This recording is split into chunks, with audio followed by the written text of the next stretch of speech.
Well, that's some pretty surprising news that I didn't want to hear. But of course, there's also a lot that can come from this. So it's come out within the last hour that Caitlin Clark, point guard, who got me interested in women's basketball for the first time since ever, and really got me interested in the team she plays for, is going to be out for 2 weeks now with a quad strain. Those The quad's big muscle, so that's going to take a little bit to heal. So that's first and foremost. I hope the fever, give her time to really, really heal from this and make sure that she's back 100%, for the second half of the season at least, and for any playoff run. Hope they don't rush her back. I know she's going to want to probably get back as soon as possible. Um, Makes me wonder if this has been going on for a little bit because I know she had to miss a couple preseason games for I think they said a leg injury. They might have been more specific, and I just wasn't paying attention. It makes me wonder, if something's been going on there, and they just realize that they need to, give her some time to rest and really heal this up. Um, Looking at their schedule for the next couple weeks, it's not too terribly daunting. I know they played the Sun. Well, they played DC a couple times, who I think's a little bit of a rebuild mode. And gosh, I'd like to be one of those people that paid all that money to go to the 20,000 seat big arena in Washington and to see her, and now they can't see her, and that's the problem with the WNBA. They've got that issue on top of them right now because a lot of people are paying to see her, and when she can't show up, people wasted their money. And I think that's really going to affect a lot of issues with them going forward. The payment structure, future media deals. Because basically this whole league's marketability is placed on one person. Now I'm going to keep watching Fever games because, like I said, I've really fallen in love with a lot of the people on the team. Obviously, Leah Boston, I can't say enough good things about her. Kelsey Mitchell, who I feel like has been our MVP this season. The Hollywood Blondes, Sophie and Lexi, and Natasha Howard. Like I said, she's done a really, really good job. I feel like a great pickup. And I feel like they're going to be okay in her absence. I don't look for them to, you know, come out of this with a horrible record. Like I said, I think they play the Sun, they play DC a couple times, they play Chicago again. Who, I mean, goodness gracious, that's Angel Reese isn't going to be engaged at all in that game without Caitlin Clark playing. Not that she's all super engaged, anyways, getting all her me bounds. I love that. That's become the new stat of the thing. So, but yeah, looking at this, and I don't know if that's one of those games that's going to be in the United Center, which again, a lot of people paid a lot of money to go see. Caitlin, I think it's on June 7th. I was just looking at the schedule.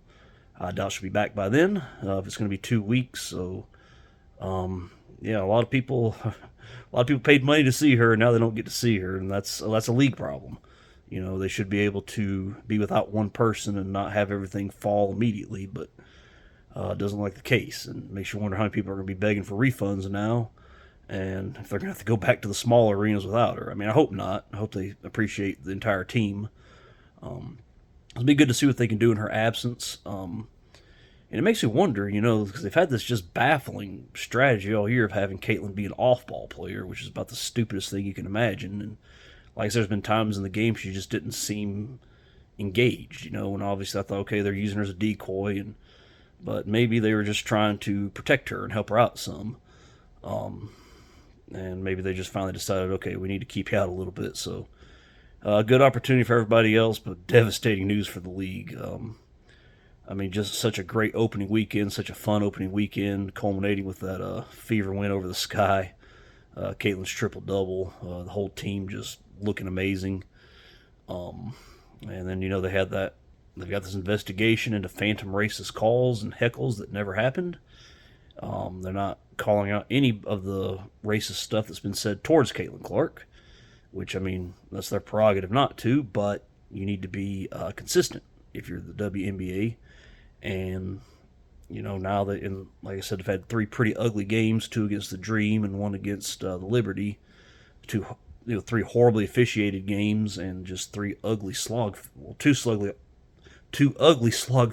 I can't even say it right. That's how ugly they are against the Dream, and one should have been a lot better matchup as far as aesthetically pleasing against the Liberty that was ruined by bad officiating and just horribly inefficient calls. And I tell you, this is not good for the WNBA at all. I'm still gonna watch the games. Like I said, or watch the Fever games because I'm very engaged with the rest of the team. I want to see if DeWanna Bonner is able to take this opportunity to really get herself going into the flow, and if Natasha Howard's able to really even take yet another step up. She's already great for the team. I know the second game against Atlanta she struggled a bit, and that's going to happen. New team blues, but I mean, she's been amazing in those other 3 games, and I think this is going to be a good chance for her to really pick it up and step it up. And now that Sophie Cunningham's back, maybe who knows, maybe she gets more minutes, and it's going to be interesting to see how they go about it. I'm sure. I believe it's Sydney Colson, the former backup point guard for Las Vegas that they picked up. That was a pretty big pickup because I know her and Asia Wilson are really close, and Asia really liked having her on the team, and she's like, "Nah, I'm going to play with Caitlin Clark where all the attention and the money are." So, yeah, this could be crucial for the league. It'll be interesting to see going forward. It'll be interesting to see. I think the Fever are going to respond well as a team, but the league, I mean, what's their selling point other than her? And they won't even sell her, and nothing else they try to sell works.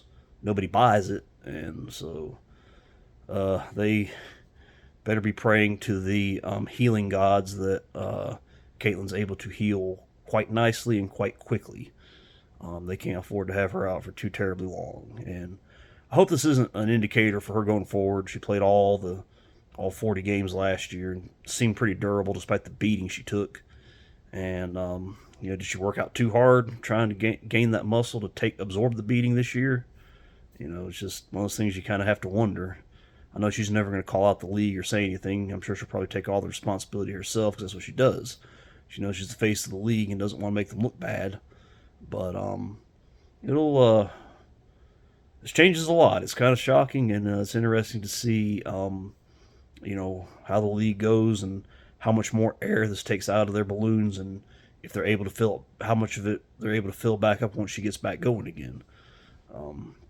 Like I said, so much excitement for that first game of hers this season, and then so much excitement taken out in the week or two following, and then now this. So maybe the league will finally come to their senses and realize what they have in her.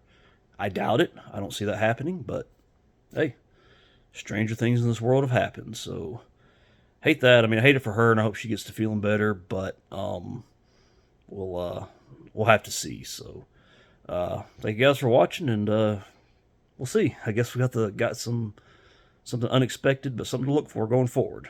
Thank you guys.